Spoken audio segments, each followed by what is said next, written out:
Hai, saya Maria Zena atau Marere dari Prodi Teknologi Pangan. Di sini saya akan mengenalkan dan menjelaskan mengenai alat-alat yang ada di laboratorium dan bagaimana kegunaannya. Selamat menyaksikan. Yang pertama ada gelas kimia atau gelas beker. Biasanya digunakan untuk mengukur volume larutan, tapi hanya untuk larutan dengan tingkat akurasi yang rendah.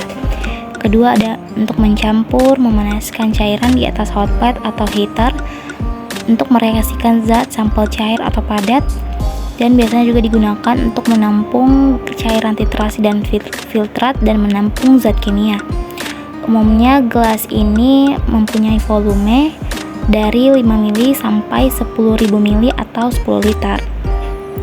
Gelas beker juga ini memiliki bentuk silinder dan memiliki corot kecil yaitu cekungan yang mirip paru pada ujung bagian atas untuk membantu proses memindahkan cairan. Yang kedua ada gelas ukur. Biasanya digunakan untuk mengukur volume zat kimia dalam bentuk cair dan memiliki ukuran biasanya dari 10 ml sampai 2000 ml atau 2 liter dan memiliki bentuk memanjang silinder dengan diameter yang lebih kecil dari gelas beker.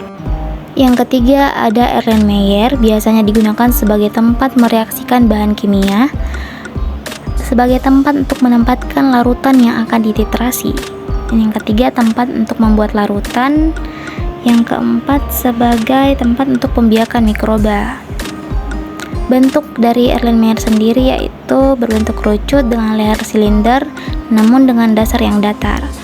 Volume Erlenmeyer sendiri cukup beragam, dimulai dari ukuran 5 ml sampai 5 liter. Yang keempat ada labu ukur atau labu takar. Biasanya digunakan untuk membuat larutan dengan volume yang diketahui secara teliti.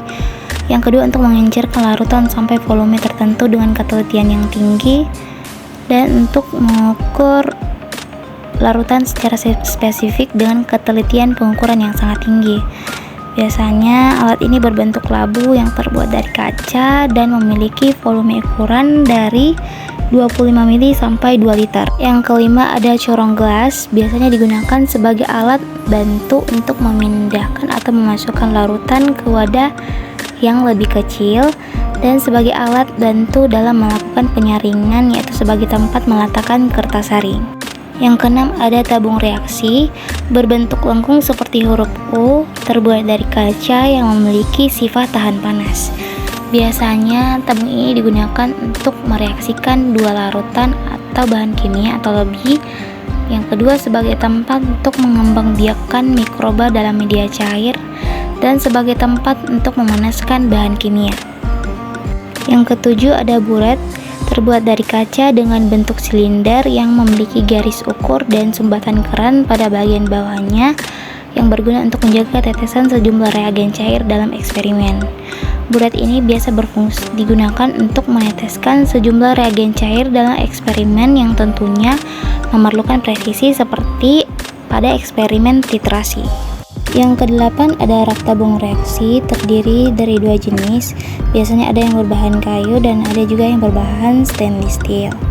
Rak ini biasanya mampu menyimpan hingga 24 tabung dan biasanya digunakan sebagai tempat untuk menyimpan dan menata tabung reaksi. Yang kesembilan ada termometer, berfungsi untuk mengukur titik didih atau titik beku dalam sebuah larutan.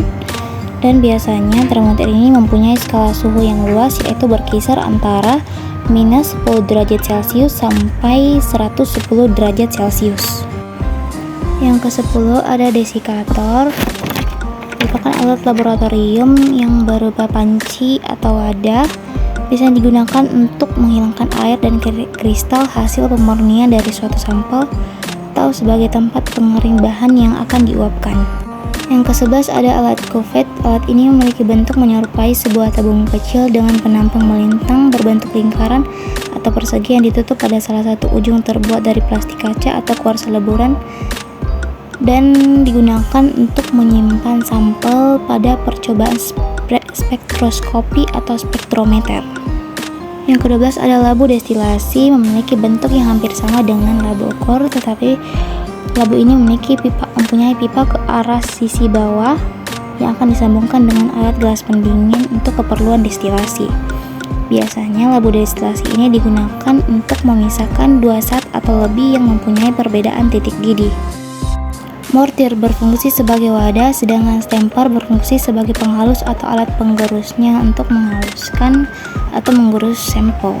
Can penguap digunakan untuk memisahkan zat-zat dalam larutan, yakni antara pelarut yang mudah menguap dan pelarut yang sulit menguap.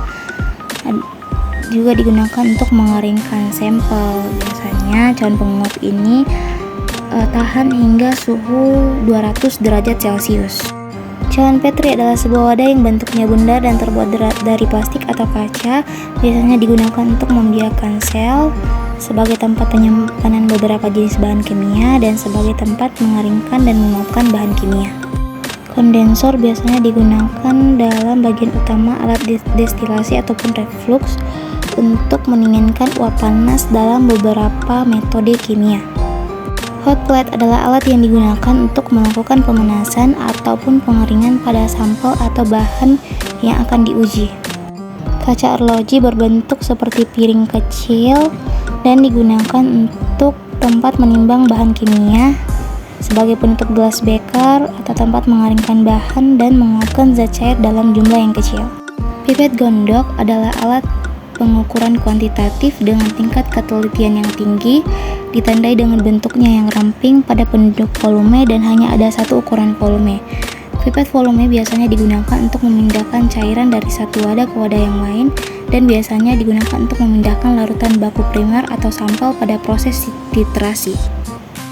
Pipet volumetri sama dengan jenis pipet lainnya seperti pipet gondok atau pipet tetes. Fungsi utamanya yaitu untuk memindahkan cairan-cairan yang digunakan dalam proses pengujian dengan jumlah mulai sangat kecil hingga ukuran lainnya yang diinginkan. Plat tetes bentuknya menyerupai lempengan atau cekungan seperti mangkok, namun dengan ukuran yang kecil ini. Plat tetes memiliki fungsi untuk mereaksikan suatu zat dengan jumlah yang kecil, dan biasanya digunakan juga untuk tempat mereaksikan sampel dengan indikator zat warna dan pengujian analisis kuantitatif. Spatula digunakan untuk mengambil bahan kimia padat maupun serbuk pada saat akan ditimbang. Tongs biasanya digunakan untuk menjepit peralatan gelas di laboratorium seperti gelas beker yang habis dipanaskan, tujuannya untuk menghindari terjadinya resiko terkena uap panas. Pipet tetes digunakan untuk memindahkan larutan dari suatu wadah ke wadah yang lain dengan jumlah yang sangat sedikit dan dengan tingkat ketelitian pengukuran volume yang sangat rendah.